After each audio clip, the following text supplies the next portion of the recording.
Unfortunately, my intentions for next year were to get married, but I am not getting married.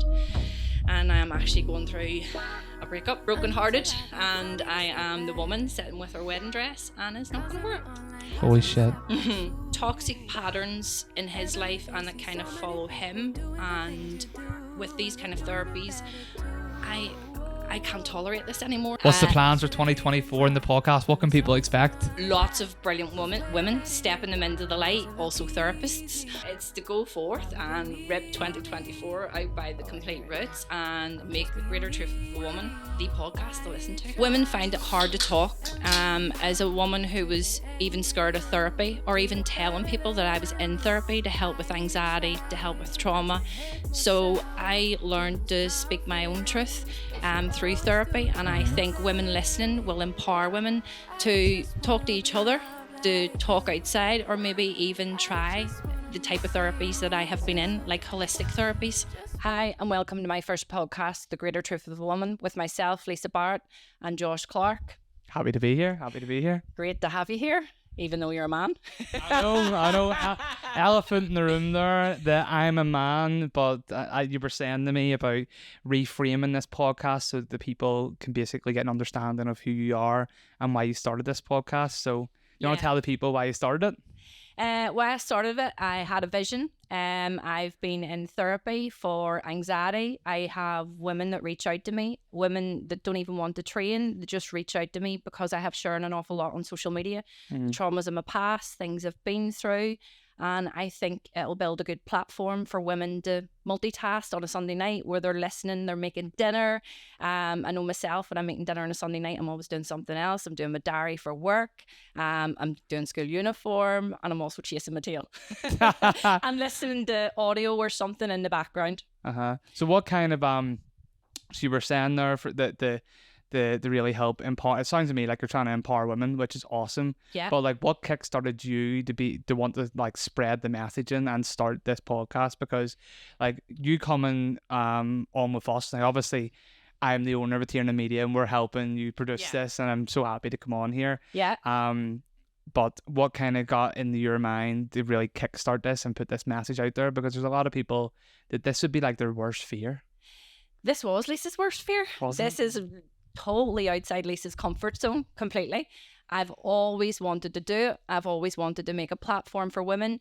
Women find it hard to talk. As a woman who was even scared of therapy, or even telling people that I was in therapy to help with anxiety, to help with trauma. So I learned to speak my own truth through therapy, and I think women listening will empower women to talk to each other, to talk outside, or maybe even try the type of therapies that I have been in, like holistic therapies. Well, that's an interesting one. So tell us a bit more about the holistic therapy that you're going through. Okay. I have tried quite a few. I was in talking therapy for years, didn't really get anywhere. I always found that I kind of got to a level and then it didn't really help anymore with anxiety. It just opened all these wounds and I was kind of left with them. So first one I kind of tried real out there holistic was a thing called Psych K. Psych K? Psych K, yeah. Psych K, okay. Works with the subconscious mind, right. Does balances. I'm not a lover of explaining this, but the wonderful Mandy Reid, that is who I went to. She is Mind Menders. If you look for her on Facebook, she really helped me. She got me the first breakthrough I have ever had in anxiety. And after being with Mandy, I was able to drive again. I had gone through a massive period of not being able to drive. Wow. Just anxiety, just overwhelmed with anxiety and stress in my life. And I just couldn't cope driving. So.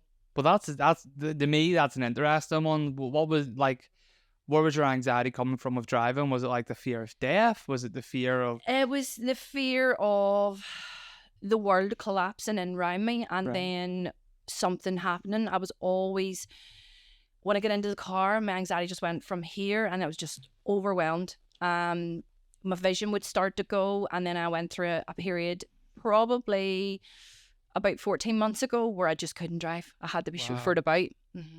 Wow. Yeah. That's debilitating. Then. And totally. And for someone like me, I'm Miss Independent, so I like to do my own thing. I don't like to be told what to do either, so it was hard being chauffeured about. I couldn't imagine it. I think my head would go. But me personally, I personally, when I was younger, maybe when I was like 14, 15, I would have experienced like the anxiety of being scared to order food at McDonald's and all that. So is that kind of the thing that never left you then? Was that always... Anxiety has always been there. When I was on your podcast, obviously I shared about being raped. But as I told you, I felt I had healed from it. I had been in therapy, and every time I felt that I had healed and passed all these traumatic things that happened to me, I always felt, Lisa, it's still there. It's not going away. So doing treatment with Mandy taught me that I needed to dive into my inner child. Yeah. There's definitely something in my inner child. Now, I did mention before to do with alcohol abuse in the family and stuff, and I kind of thought had something happened to me that way because I had an alcoholic uncle who was abusive to my whole family. And younger than my 14-year-old son, I witnessed a lot of things I shouldn't have as a child. So I did think that it came from there, and obviously your parents don't want to share that kind of thing with you.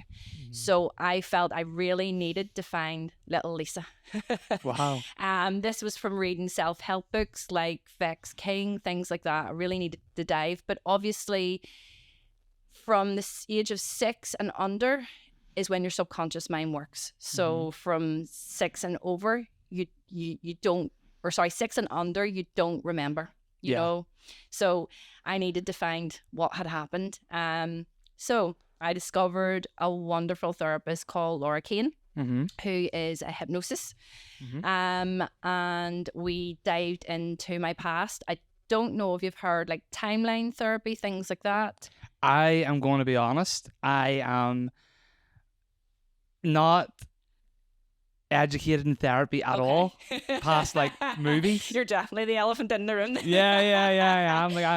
I'm not educated. Obviously, my girlfriend, she was qualified as a mental health nurse, so she goes through kind of the things that they were taught, and she was in a psych ward and stuff, so she would have a bit more experience with that. So I know secondhand from her. But listening to you now, like, I am intrigued because I haven't got a clue what you're talking about, and I'm sure there's women out there kind of the same as me. Don't know. Most people hear about hypnosis, they're kind of like, oh, like stage hypnosis. You know, it can be like a magician. Yeah, it can be like a scary thing. So, I actually discovered Laura on social media, and just the post just took me. I was just like, wow, that's for me. I need this woman. I need this therapy, and I didn't care how much it cost. Yeah. Because you can't put a price on your mental health, and I need to break all these toxic patterns that I have and have held me back in life. So, getting back to the actual therapy, it's known as RTT therapy, which is the root cause. So you're basically going into your past through hypnosis, and you will, from your subconscious mind, you will be shown 3 scenes from your past, and you're basically re-witnessing them. You're not reliving them. But I went back to the age of 2. Right. And I was actually physically abused by a member of my family. Now, not sexually. There was a mental health breakdown, and that went on for a few years, and it was like a family secret. Right. I did know she had been sanctioned, but what I didn't know was she actually had abused me. So with Laura, Laura broke the cycle and helped me let it fuck go. So that's the kind of work I'm involved in at the minute. My next one, I'm going to go for the root cause of possibly procrastination. That's a big one. Yeah, because people that suffer with anxiety tend to have formed habits with procrastination. You're here, there, and everywhere because that's the way your anxiety was. You're here, there, and everywhere. You're doing 20 things at once. Yeah. So Lisa needs to slow down a wee bit and stop procrastinating. Procrastination, possibly the next one. So I actually have my own bespoke audio. which you listen to for 21 days. So when you have that kind of hypnosis, it clears your neural pathways. And then when you listen to your audio, it's basically transforming your brain. It's transforming your mind. Like rewiring it? Yep, rewiring. That's exactly it. Rewiring the brain. Yep. Wow. Yeah. Amazing. It's the most transformational thing I've ever done in my life. It's completely changed my life already. And I have months to go yet, and different things I'm going to go and rip out by the roots and say goodbye. That's amazing. See, people who maybe don't know you, to me, over the past few months, you're like a totally new person. Like, you can just see you've got a bit more of a glow. You're a bit more confident. Like, you're starting this podcast. You're making leaps in your business and your personal life. And for maybe people who were you 6-12 months ago, who are kind of struggling with their day to day, to see where you are now, what kind of advice can you give them to get out of that rut? I would say, don't be afraid to go into therapy. If you have trauma or you've experienced anything, don't be afraid to reach out, talk to somebody first, get yourself into therapy. There is no shame in it, absolutely no shame. It has changed my life, and it's changing me back to the true Lisa that I'm supposed to be, that I feel that I really am supposed to be, the girl without anxiety, the girl that was holding on to all this crap that she didn't know existed in her subconscious, and it's disappearing. Amazing. Yeah. Amazing. So there's no shame in therapy, none whatsoever. But the thing nowadays is it's good because there's a lot of holistic therapies out there. I actually won a year's worth of energy healing.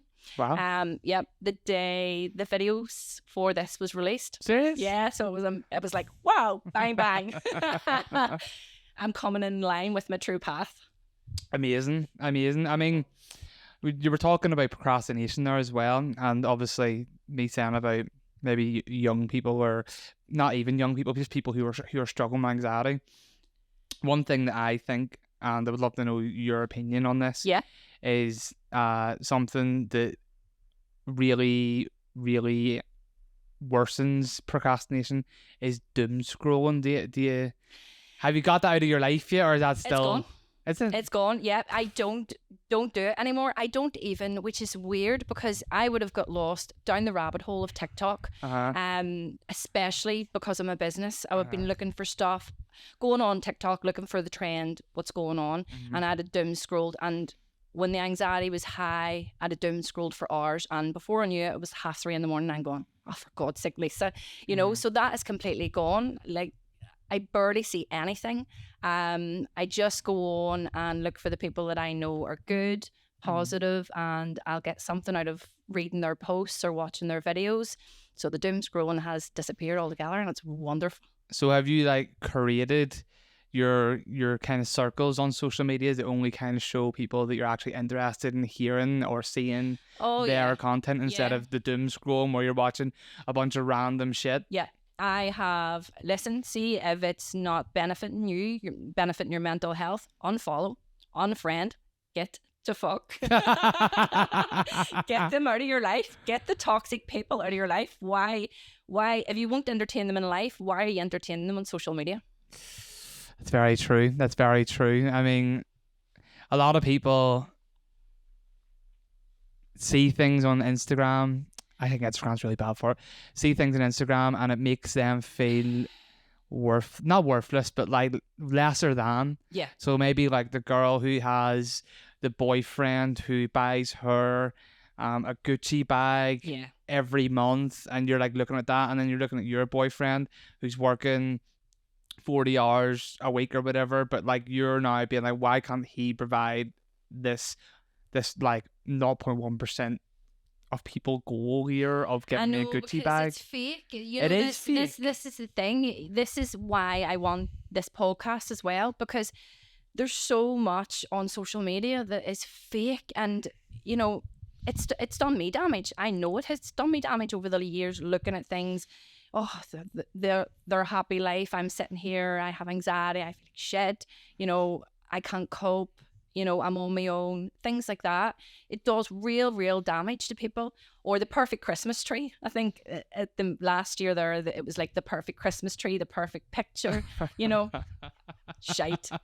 I'm the woman that like took her and her son to Gran Canaria for Christmas because Christmas, I wanted to change Christmas for me. Yeah. I think it's just people buy into this perfectness, and maybe it is for some people, but for me, I wanted to change tradition.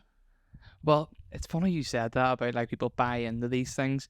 Ever since social media's got massive, let's say in the past like 10 years, really like the past 8, 7, that's got really big. I mean, like everyone's grannies and mums and everyone's on it. Yeah. There's been a lot more holidays and reasons to buy and reasons to do things, and I'm like, this is not to benefit people, it's to benefit businesses, especially big corporations. Yeah. Like Valentine's, I got an email from, I can't remember who it was, Shopify was it, and they were like £18 billion is to be spent for Valentine's this year, and I'm like, Really? what is Valentine's? It's just like a day where you give I a know, card and it's a load of rubbish. And the best thing about it is because my birthday is so close to Valentine's, I always get the one present deal, which sucks. Georgia gets that. You're shit. I understand, apologies. No, but that's the thing. It's a money making scheme. So the likes of me and Georgia will sit there and say, "Well, it's her bloody birthday and Valentine's. These bitches are getting," Again, social media is The fakeness. the fakeness. It's doing it. Ah, dear. Well, let's move into another topic of you being a mother. So you haven't told the people that obviously you're a mum. And what's it like kind of dealing with the day-to-day of having a teenage boy? Because I think you're a mum of one, aren't you? A mum of one. Teenage boy. I am a very lucky mum. Justin is a wonderful boy. Very, very quiet.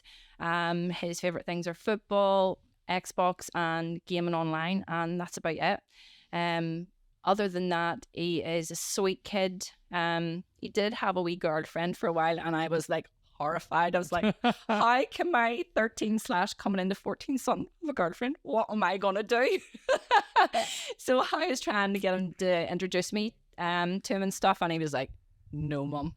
He was like, no. I was like, I will be nice. I will actually be myself. And he was like, no, that's what I'm afraid of. Oh, dear. I know. But no, he's a great boy. As I say, we went on holiday at Christmas on our own and we had a lovely time, a wonderful time. It was peaceful. It was nice. It was sunny. And it was just nice walking about and not having to shop and buy rubbish. And yeah, it was wonderful. Did you feel family guilt, though? Because you weren't here for Christmas? I did. I got a little bit of the family guilt from the family for going, but I just feel that Lisa has always put other people's feelings above her own, always. And I felt that it's time I done it. I put my own feelings first, and I felt that getting out of here at Christmas was the right thing to do. I actually booked it the year before because I was so low the Christmas before. Right. Felt so low. Christmas is a trigger point for me. Always has been. I've never mentioned before, but I do have PTSD as well. Right. So I can be triggered in certain ways. And Christmas, I always feel needs to be perfect. And obviously, nothing in life is perfect.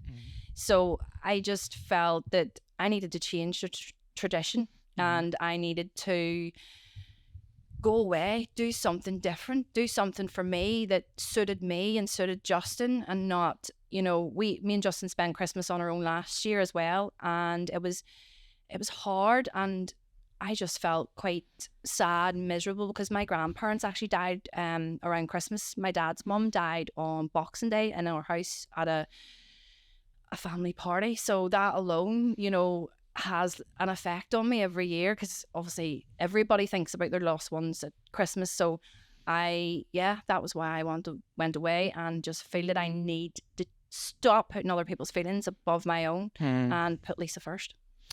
Yeah, I think there's a little animation that I watched once, and maybe it's a bit cheesy, but it was like a person who was going around and they had like a jug of water, and the jug of water was like their essence, and like they would see someone who's sad and they would give some of their essence, and then they'd see someone else who's sad and they give more of their essence until they ran out of basically their own life force and they were like drained while everyone else was feeling happier. Well, that's like me as an empath. I am extremely empathic and I have learned that I actually need to protect myself because I do give way too much of myself out. I do take on major energies from people.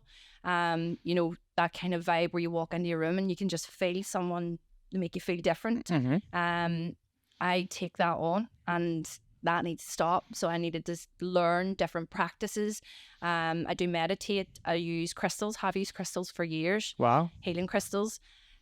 So yeah, all different little practices. I'm still in the making of reaching out to you a bit more. I've connected with some amazing women through holistics as well, and I'm hoping to do a few courses on it as well. So for any women out there who are uninformed with holistics, how would they get involved? What would be your advice to kind of get involved in holistics? What would be your beginner's guide? Go with what your instinct tells you. Don't go for the norm. Don't go for what I'm telling you. Go for what you feel. What you feel is what's best. You know, don't try and be influenced by other people. My influence in kind of was always through crystals. I always was attracted to crystals, attracted to stones, carried them for energy, carried them for healing. Things like crystals, you have to clear them once a month to get rid of the energy. So that was my foot in the door. But I mean, there's many holistics out there that I don't even know much about. Like clearing chakras, things like that. And that's actually my next one that I'm gonna try out. Clearing chakras. Yeah. Right. So done on me, because I have, as I said earlier, I have 12 energy healing sessions, and that is one of them. So I have never had that done before, so I'm gonna give it a go. I've had things like Reiki and stuff like that done. What's Reiki? I've heard that. It's years ago from I had it. Is that where you be sick and stuff, is it? No, you're thinking of Gambo. Right. I have never done Gambo. I actually had a conversation with a makeup artist this morning about Gambo. She's done it. I have thought about it loads of times, but yes, like a purge. Yeah, like a purge. Yes, I thought about it, inquired about it, and I was like, oh, I don't know if that's for me, the whole... Yeah, you're like the same boat. Yeah, but obviously the kind of therapy I'm in at the minute, I am shedding. You know, there is an aspect of shedding to it. So it depends on you as a person, what you feel is right for you. Obviously, I've been on quite a journey for some time, which has led me into hypnosis. But so they would just watch some stuff on YouTube and see what resonates with them, or what, or like how would they know what they want? I'm going for someone who doesn't have a clue. I'm going for that girl who just is like, oh, well, it sounds cool, but I don't know anything about it. Yeah, well, lots of things sound cool, but I mean, social media is filled with it. I see a lot of it on social media. If you feel that you need to heal from something, then go looking for it. You know, stuff will resonate to you. That's when I read stuff, I go with my intuition. So if my gut says yes, then that's where we go. That's weird you said that. There is a woman in America. Her name's Shirley Billigmeyer, and Shirley Billigmeyer has a philosophy called energetics, and she talks about that you need to listen to your gut brain, and your gut brain is like an intuition where, I don't know how she explains it. I don't know the ins and outs, but hers is all around eating, and like how we overeat for emotion and we don't listen to our gut brain. We just eat for pleasure, and we're always seeking the next pleasure hit. And just when you said about listening to your gut there, it sparked that in my head that Shirley had mentioned always listening to your gut. So probably something that goes back a long time in history is listening to your gut. Yeah. Well, this is the thing. When we go through trauma, trauma changes us. So you become removed from the person, your true self. You become a different version of yourself. And I believe that is what has happened to me over the years. I have kept becoming this different person and not healing myself. And by not healing myself, I was doing myself damage. So when you heal yourself, you're going back to your true self. The more you go back to your true self, the better your intuition is going to become. Because obviously if you have anxiety and things like that, it's going to tone down. It's going to tone down your intuition, because obviously you don't know if it's the anxiety talking or if it's the gut. And that's the problem I was having as well, which bothered me at times, because I did feel I had a good gut instinct, and you can actually test your gut instinct out, like driving. Right.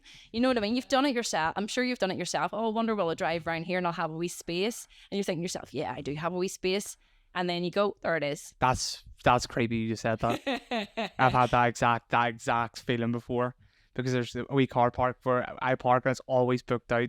It's always busy, and sometimes I'll get that wee intuition, and I'll go around, and most of the time there's a wee space there, Yeah. and there's usually never a space. It's really weird you said that.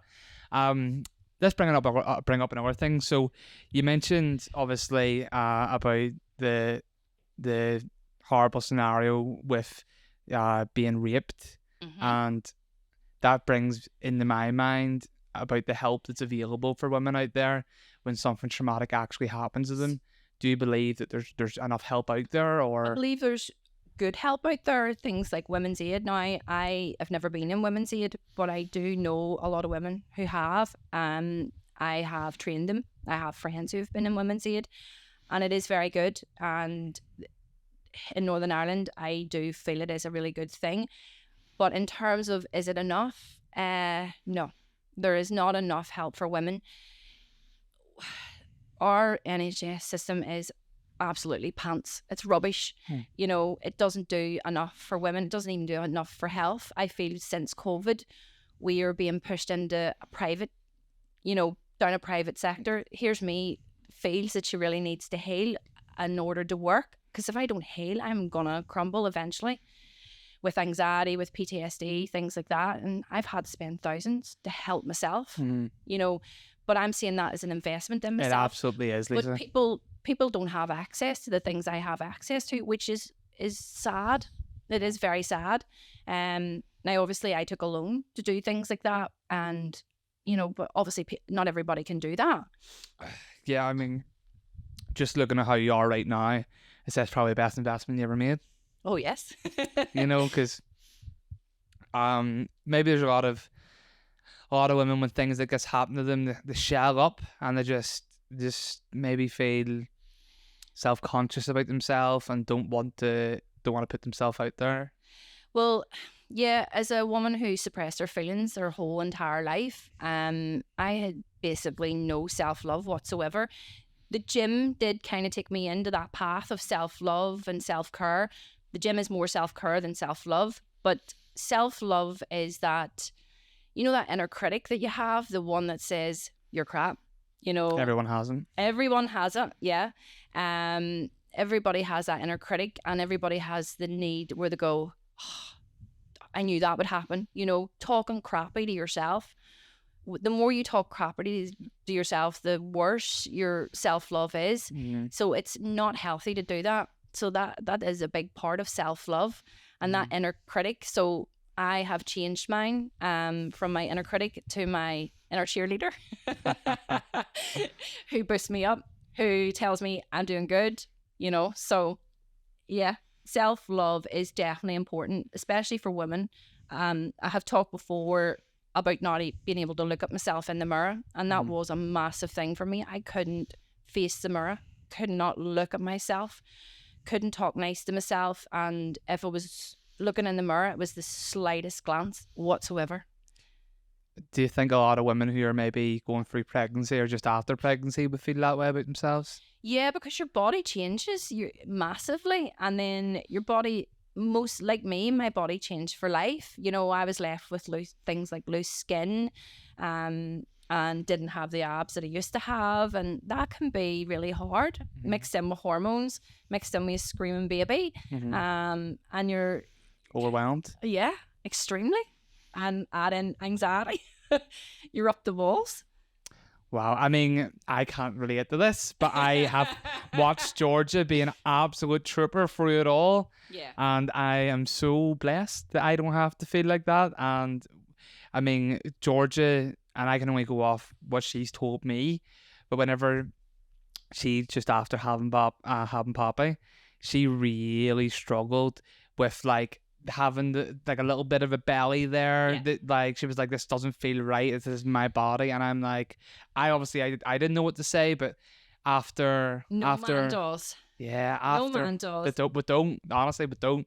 But after a while, she was able to embrace this new body of hers, and she's made it amazing. I mean, Yeah. Well, I mean, it also takes, you know, your woman stuff to move. It takes all that months to go down, and mine was quite slow as well. wow. And you know, I actually hemmed and had for years. Do I get rid of this? But that was my inner critic hating me, torturing me. Well, like plastic surgery. Yeah. Oh, right. Yeah, because I just felt it was just looking back on photos and looking back at myself and like going on holiday in Ibiza, and I had this now I have this loose skin. But obviously the more I have healed, the nicer Lisa talks to herself, and the more I realise that this body of mine produced my beautiful, amazing son. Why would I want to do that? Why would I want to get rid of that? And I don't feel I would be as good at my job either if I went and did something like that.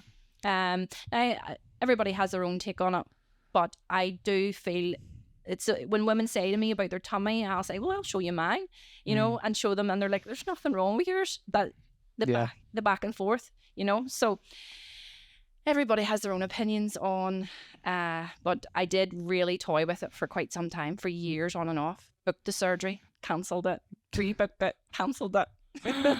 Yeah, I think there's a almost a self-esteem thing there, it sounds like, and I had no self-esteem. There's some people that I went to school with, and I'm not trying to put them down here in any world, but whenever they started making money, they started getting a lot of surgery done. They got their boobs done, they got their nose done, they got their cheeks done, they got everything done, and I was like I was really shocked, because this person, this woman, she was always like considered a good looking girl to the guys in school, etc. So I was really shocked that she's left and she actually feels self-conscious about her looks. Well, maybe she didn't, but it just felt to me, with all getting everything that fast, that maybe she thought she wasn't adequate. Again, it's self-esteem, it's social media, and I'm just laughing to myself when you said boobs, because I actually have my boobs done. So I do. But it was something I have wanted for years, and when I got the surgery, afterwards, it didn't make me feel the way it should have. George, you listen out there. You clip out there one, Jack, get that one clipped. Yeah. There's actually a good book on it. No, I haven't had a chance to read it yet. I have been recommended it, and it's about a surgeon. Can't remember the name of it, but it's basically a surgeon's perspective on clients who come to him, have these surgeries done, and these women don't feel the way they do because they haven't healed what's underneath. And obviously I hadn't healed what was underneath. Yeah. So I think my boobs was probably to do with being raped at one point. But yeah, I had the boobies done. So how did you overcome that? Like, was that always something that kind of tied you down afterwards, always made you feel self-conscious about yourself and worried? And then is it maybe only in the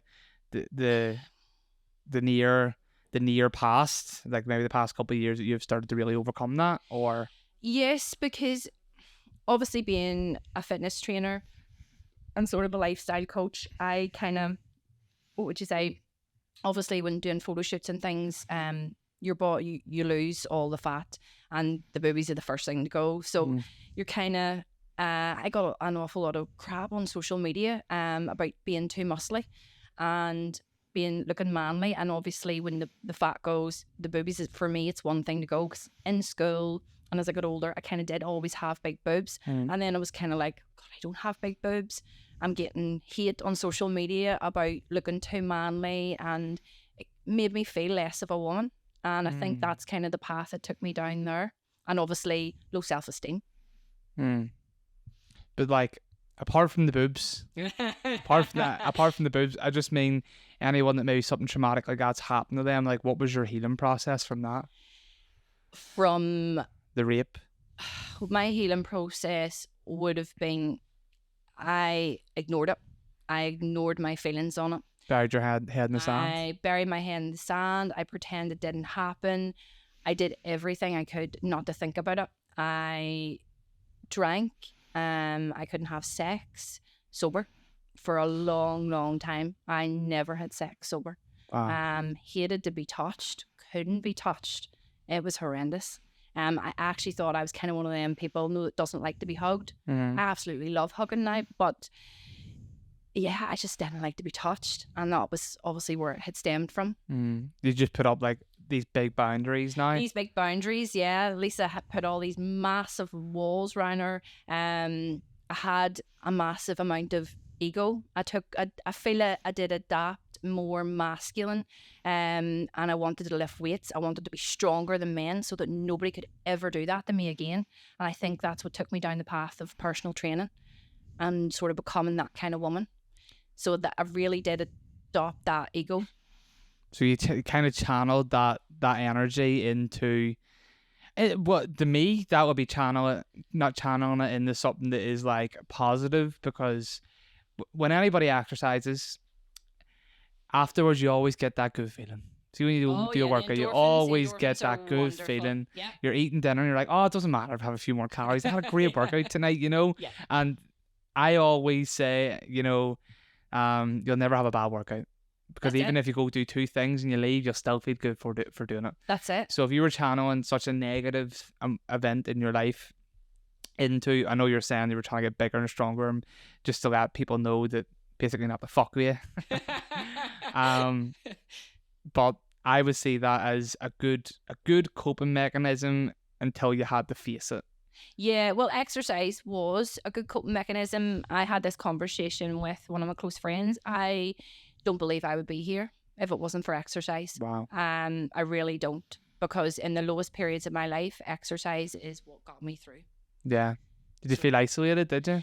Yeah, I was always exercising on my own or exercising with a personal trainer. So yeah, I was quite isolated. Being through trauma kind of made me an introvert. And as humans, we're not supposed to be introverted. We need to have human connection. I absolutely wholeheartedly agree with that. I was sitting with I can't remember who it was, but was having a conversation about this, and they were saying they love being alone. I goes, do you like being alone, or do you only like being alone for certain periods? And we're like, what do you mean?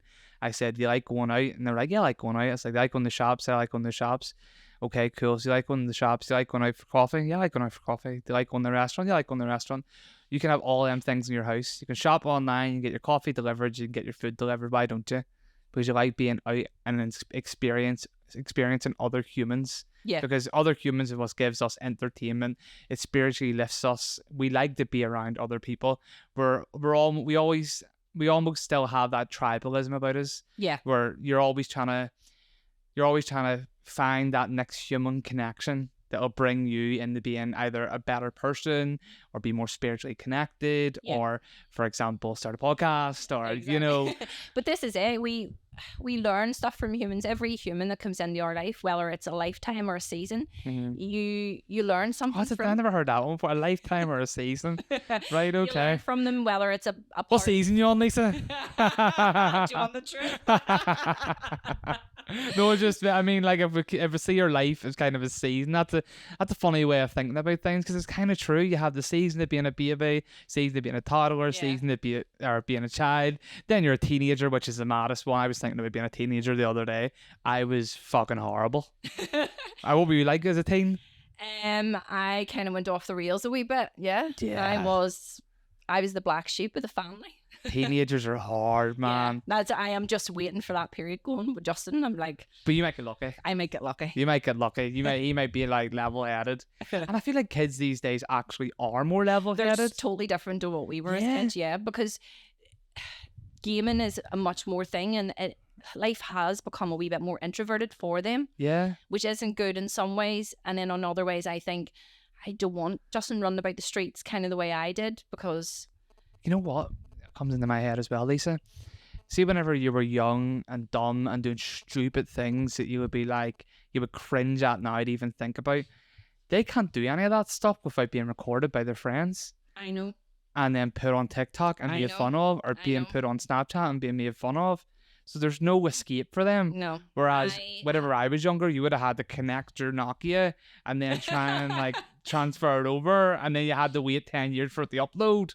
So Well, I know of teenagers that have been arrested for sharing things, for filming things and posting them online, because it is a serious offence, and it's becoming the laws. I actually haven't read them. I meant to read them this week, but they have actually changed quite recently, Right. and it is becoming a more serious thing. So it should be, because the psychological effects of social media are horrible. It's changing the way we live. yeah, see, I mean, like, for a young person who has no coping mechanism, and there's maybe like 30, 40, 50 people that they know in school and see every day in school are all making fun of them and Yeah. like calling them names and making them feel a certain way, they must feel like the world is eating them alive. And that's like long lasting effects. We didn't have that. I didn't No, have that. I didn't have You had it for maybe like a week of someone calling you a name or like something Yeah. like that, but it usually always died out. But like now that there's videos, Yeah. it's forever on the internet. It is, and that's really, really scary. Really scary. You know, you saying about you being in school, me being in school. Yeah, if once we're bullied, it only really lasted in school, Yeah. or slightly maybe on the way home from school. Where now it's taken home. Constant. There's so many different platforms, and Snapchat. I took myself off Snapchat years ago because it was quite a one where you could send pictures, and I get sent pictures. And I was like, no, that crap needs to go. Oh dear. Idiots sending private parts, and yeah. I'm sure other women out there are going to relate to this, you know. I'm sure they are, because there is some idiots out there. I think that women want to just see a picture of their penis. That is just not attractive. I don't know about that, you know. I'm all about getting the leads in. There, Josh. I'm all about getting the leads in, but I don't know. Like, I don't know if that's the way to go about trying to get a checkmate. But you know, whatever works for them. So obviously we're at the start of a new year. Yeah. So we are. It's 2024. Your first podcast, obviously getting kicked off together, which is awesome. But what did 2023 teach you? Well, 2023 taught me that Lisa needs to put her feelings above everybody else. Lisa needed to meet her inner child, dive into her past, and let it go. And Lisa also learned that her life can change in an instant, because mine's has. Well, I mean, it has. It really has. I mean, like, thinking from where you were, because we worked together at the start of 23, and you were kickstarting things, and you got to a point where like you were busy and you were like getting overwhelmed, and then like you kind of like you didn't shut down, but you kind of shut off the funnel a bit, and you're like, right, I need to get my head right here, and that kind of took you a good. It took me in the majority good of the year. good 10 months there, and then you came out the other end of the year, and you're like all guns blazing. Like, That's it. that was these problems of me putting myself down and letting life control me instead of me controlling my life almost. So I guess a lot of women out there could take heed of that and know that you can always change your circumstances. You can always change your season, as you said. You can change your season, and it doesn't go for just the season of your life. It goes for the season of being in a relationship. Again, same thing. Some people are in your life for a season or forever. It goes with friendships, goes with partnerships. And unfortunately, my intentions for next year were to get married, but I am not getting married. And I am actually going through a breakup. Wow. And I am brokenhearted, and I am the woman sitting with her wedding dress, and it's not going to work. Holy shit. Yeah, so I didn't feel that I was strong enough to talk about it, but it's something that actually does happen.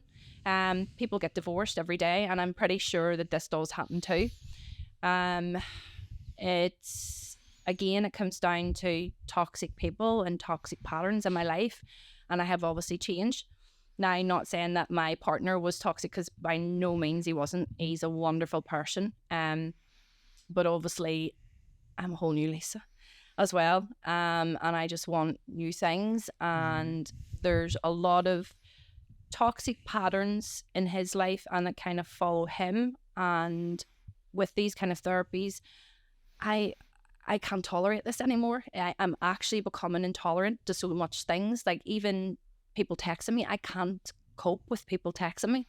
I've never liked it to begin with, but after doing these kind of therapies and hypnosis and stuff, it's kind of like it's extremely intolerant to me. So you probably noticed yourself, I do nothing but voice note you when we're talking rather than text message, because I just can't do it.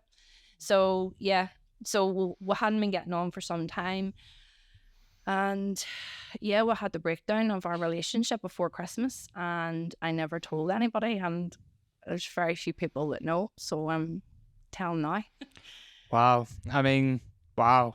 I know. And you're going, wow, I'm her videographer. No. I'm not thinking like that. I'm just thinking in terms of how momentous a decision something like that is. And whoa, I was your videographer for your wedding. Right, yeah. You're actually He's just dropped. Yeah, sorry, that didn't click there. But I mean, you would have been my very last wedding, to be fair. You're the only one I have booked left. I've done you a favour. Yeah, so that's that, because I've stopped doing all the wedding stuff. But anyway, to make a momentous decision like that it must have took a lot. Must have took a lot of thinking, a lot of back and forward, a lot of thoughts about the future, and yeah, because I had my whole future planned, and now it's not there no more. See, like the cancelling everything, losing all that money. Oh and yes, that hurts. That hurts. But to be honest, haven't got round to cancelling it all yet, but probably by the time this goes live, it will. Signing the contract for cancelling the actual venue was probably the hardest thing. Now, so it kind of took me to where someone would be when they're signing their divorce paper, because obviously it's quite final, and it was like I didn't cry. I literally howled for 2 hours, because I'm heartbroken, and we were childhood sweethearts, and that future has gone. But I also don't believe in staying in relationship if it's not happy and it's not facilitating you in life. And as wonderful as he is, and as much as I love him, and I'll always love him, I just don't feel that it's the right thing to do, and I don't want to be sitting in 5 years saying I'm getting divorced. Well, let me ask you a difficult question. Oh, is there another difficult question than that? Well, let me ask you a difficult question. So, do you think that you moved too fast into getting married again after your past? Were you past married or past relationship? I wasn't. First time married. This would have been you're not married, no, but you were going to be your first. My first time married. Would it be your first marriage? Okay. Do you think because of how much of a long-term relationship you had before that things maybe moved a bit fast with this relationship? No, because obviously we're in terms. We had a relationship before, so I don't personally think it was anything to do with that. I think Lisa as a person was putting up with too much patterns that she shouldn't been, because of anxiety, because of PTSD. I was putting his feelings above my own. Without getting into too much personal detail, I mean, you know, I was taunted by his ex and different things on social media, which was someone with anxiety, you know, that's going to crush me. Yeah. And it did crush me. It made my anxiety worse, you know, and instead of me speaking up like I'm speaking now, you know, I didn't. I put his feelings above mine, and didn't, because I thought it would have been the greater good for him, because it would make our life more simpler, but it didn't. It just kept spiraling. And again, toxic patterns, they have to go. Wow.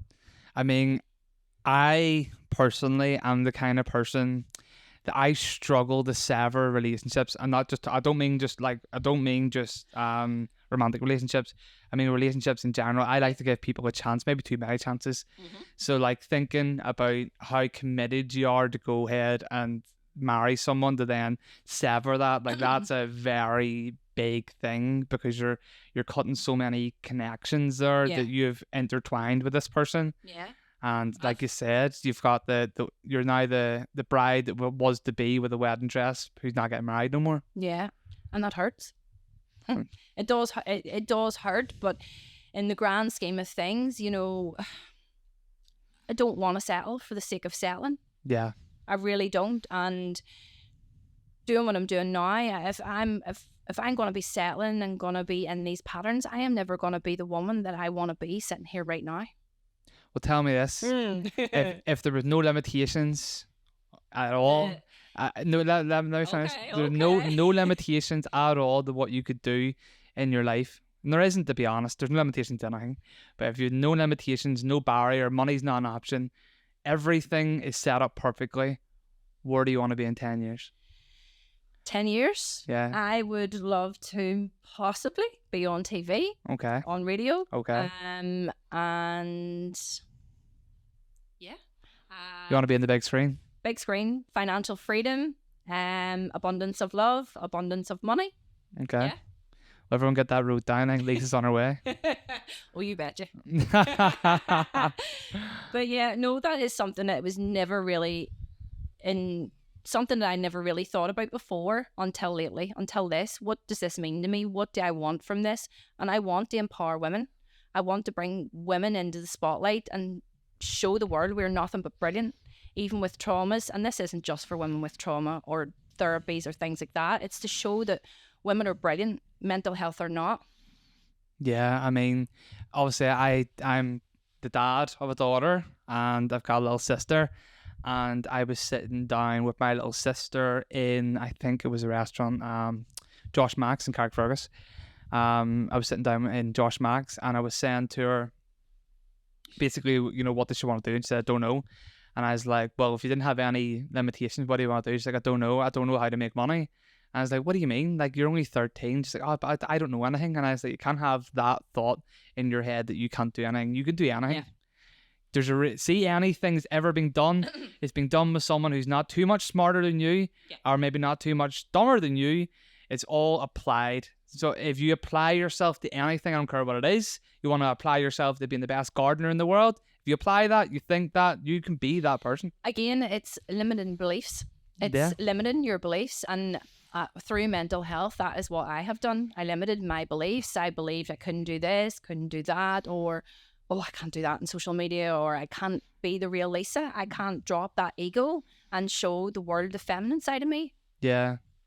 So do you believe that sometimes women are in their masculine and in their feminine? Oh, I believe in it. Yeah? 100%. Yeah. Well, explain that to me who's maybe not too sure about how that works.